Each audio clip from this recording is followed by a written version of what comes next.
Welcome back. Mr. Ajaero, we talked about the situation in the country being tough, and then you and your union decide that you want to make it tougher, advising Nigerians to, how do you put it? Stock up, because this strike will be very effective and will cripple all modes of transportation within the nation. That is making things tougher for the Nigerian, or don't you think so? Yeah, if you go through the statement, we lamented that we appreciate the hardship this will cause on Nigerians, but we are left with no other alternative.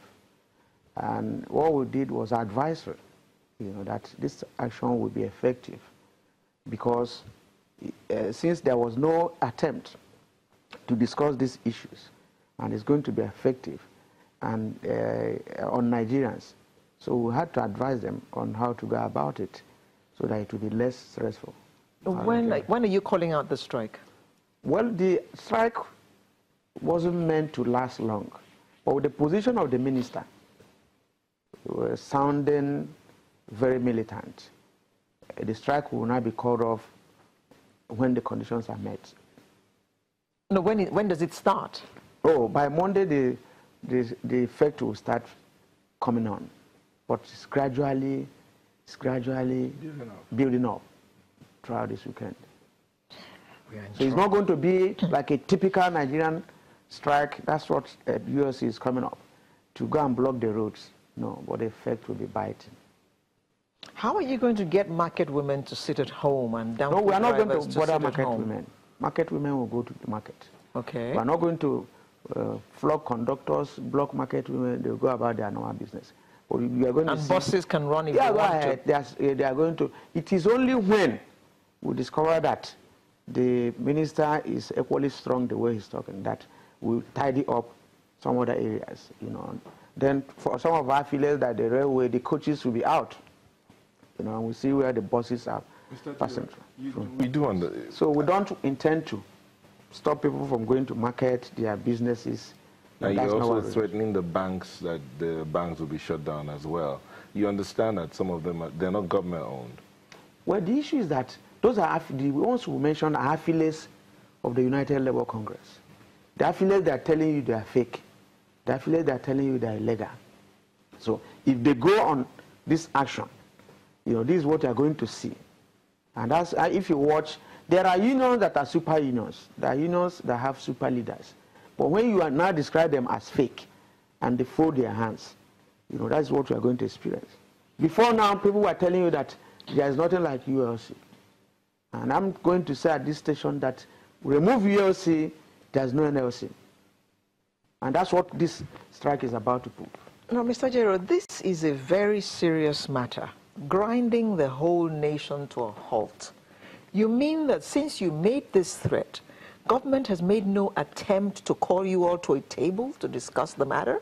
It's not possible for government to maybe call an organization they felt is illegal. But they wrote you a letter. Yeah, they have been writing. We have been writing to ULC. We have been in correspondence. We even attended the ILO convention based on their invitation in Geneva, causing the same government. So it's because there's a strike that we became illegal overnight.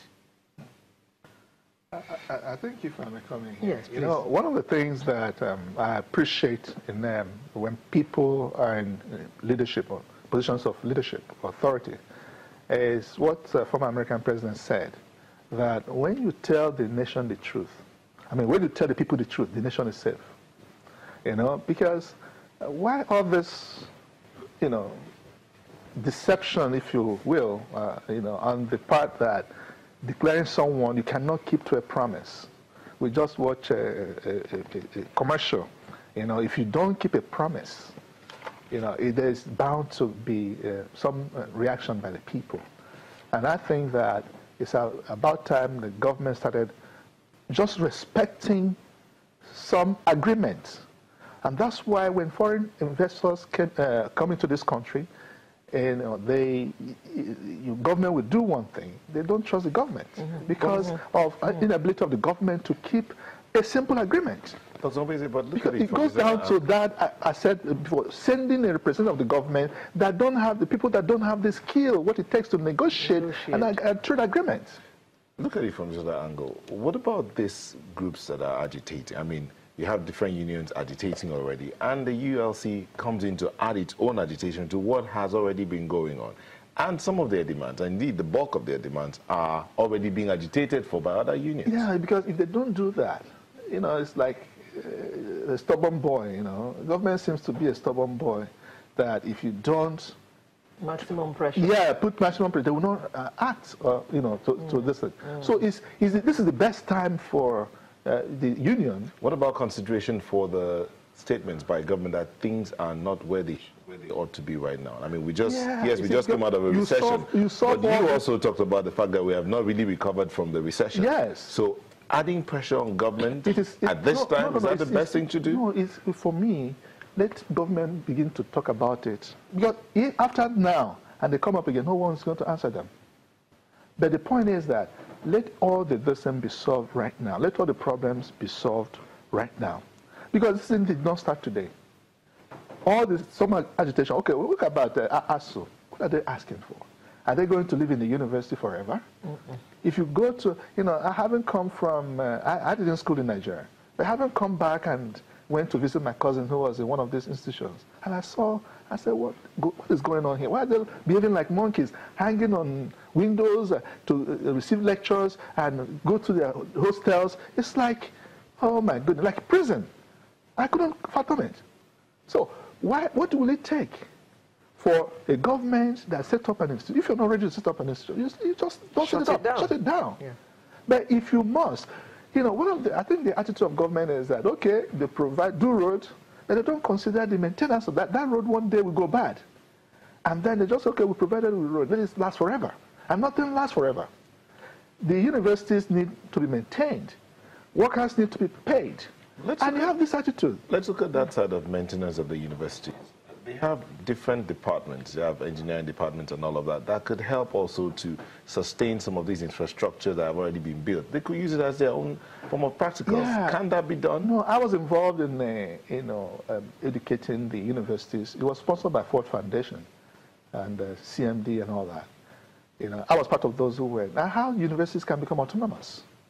And mine was how government, my own aspect of discussion was how government, university can cultivate a partnership with the industry, the town and gown, and the government, how they can partner to be able to do some of those things. And I gave them some of the ideas that, you know, they could use to become autonomous. For as long as the universities keep depending on government, there's no way the government will not tell them what to do. So the government, the universities should find ways of becoming independent. Yeah. And there's several, okay, how do private universities survive? Now, universities are supposed to be a repository of knowledge. Research is supposed to be done and commercialize those research work. I'll give you an example. A professor at Uniport those days came up with something about sickle cell. A pharmaceutical company in Nigeria, Nimed Pharmaceuticals, bought a patent from the professor and began to produce this thing. And they paid the man as, you know, because they can't give you the patent without paying some money. Yeah. That's the way universities should be able to commercialize their research results, the research outputs, so that they'll become more independent, find ways. Would the government let them do that? That is the thing. So I said that Nigeria's problem is the government. Government constitute themselves as a problem to Nigeria. And if it's possible to take away the government, we have a peaceful nation.